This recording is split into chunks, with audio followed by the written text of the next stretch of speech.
Yang kedua adalah bensin. Kalau bensin ini 60% konsumsi bensin kita itu masih impor, Bang Vito. Maka ke depan kita akan mendorong untuk ada E10. Kemarin malam sudah kami rapat dengan Bapak Presiden. Bapak Presiden sudah menyetujui untuk direncanakan mandatori 10% etanol. Dengan demikian kita akan campur bensin kita dengan etanol. Tujuannya apa? Agar tidak kita impor banyak dan juga untuk membuat minyak yang bersih, yang ramah lingkungan. Nah ini untuk anak generasi Gen Z ini kan mau yang bersih-bersih. Jadi kita kasih untuk yang bersih. Jakarta, isu pencampuran bahan bakar bensin dengan etanol E10 mendadak menjadi viral setelah pernyataan Menteri Energi dan Sumber Daya Mineral, Bahlil Lahadalia, yang menegaskan rencana pemerintah menerapkan campuran etanol 10% pada bensin mulai 2027. Pernyataan itu memicu reaksi beragam dari masyarakat, pelaku industri, dan pelaku usaha SPBU. Inti berita, Bahlil menjelaskan bahwa mandatori E10 bertujuan mengurangi ketergantungan impor bahan bakar fosil dan memperkuat kemandirian energi Indonesia. Pemerintah berencana memenuhi kebutuhan etanol dari produksi domestik, misalnya dari singkong, tebu, dan jagung, dengan target peningkatan kapasitas produksi untuk memenuhi kebutuhan E10. Pernyataan ini dirilis dalam beberapa pertemuan publik dan liputan media yang kemudian tersebar luas di media sosial. Bagaimana kontroversi menjadi viral? Pengumuman resmi dan liputan media, berita soal kemungkinan mandatori E10 diliput oleh media nasional dan internasional, sebagian memberitakan dukungan pemerintah, sebagian lain menyorot tantangan pasokan etanol. Liputan-liputan ini kemudian beredar luas di platform seperti YouTube, Instagram, dan WhatsApp. Reaksi SPBU swasta, ada laporan bahwa beberapa SPBU swasta menunda pembelian bahan bakar jenis tertentu karena keprihatinan spesifikasi teknis dan rantai pasokan, sehingga memancing kekhawatiran konsumen tentang ketersediaan dan kualitas BBM. Diskusi publik dan hoaks, sejumlah klaim beredar, mulai dari yang mendukung sampai yang menuduh etanol merusak mesin, yang mempercepat viralnya isu. Pemerintah dan Bahlil sendiri beberapa kali memberikan klarifikasi untuk meredam kekhawatiran.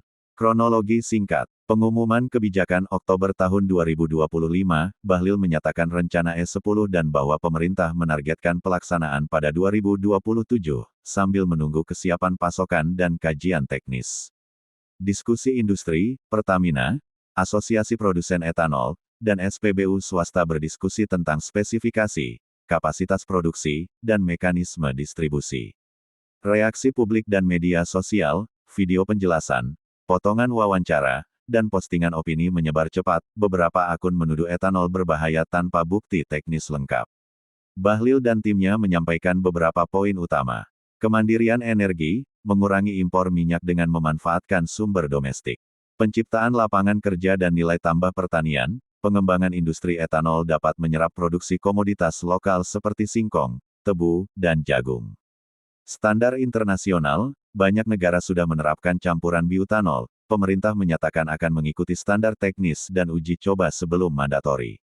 Para pengkritik mengangkat isu ketersediaan pasokan etanol, kapasitas produksi saat ini belum memadai terhadap kebutuhan nasional jika E10 diberlakukan serentak.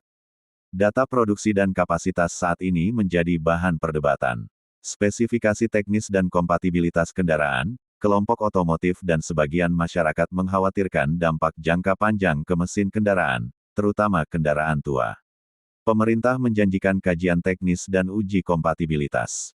Risiko disinformasi, sejumlah klaim tidak berdasar menyebar cepat, sehingga diperlukan edukasi publik.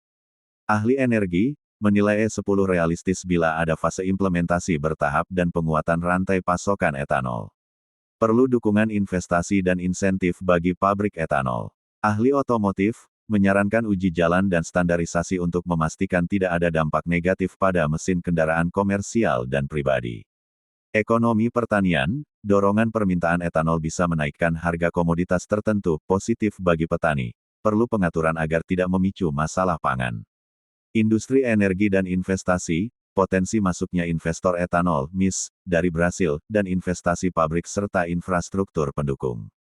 Konsumen, perlu sosialisasi terkait manfaat, potensi perubahan harga BBM, dan tata cara adaptasi kendaraan. Isu pencampuran bensin dengan etanol yang menjadi viral pada dasarnya terkait kebijakan pemerintah inisiatif yang didorong oleh Menteri Bahlil Lahadalia untuk memperkenalkan E10 secara mandatori pada 2027, bukan tindakan ilegal atau eksperimen sembarangan yang dilakukan seseorang secara pribadi. Semua langkah yang diumumkan pemerintah disebut akan melalui kajian teknis, penguatan pasokan, dan tahapan implementasi. Pembaca disarankan mengikuti pengumuman resmi dan liputan media terpercaya untuk informasi terkini.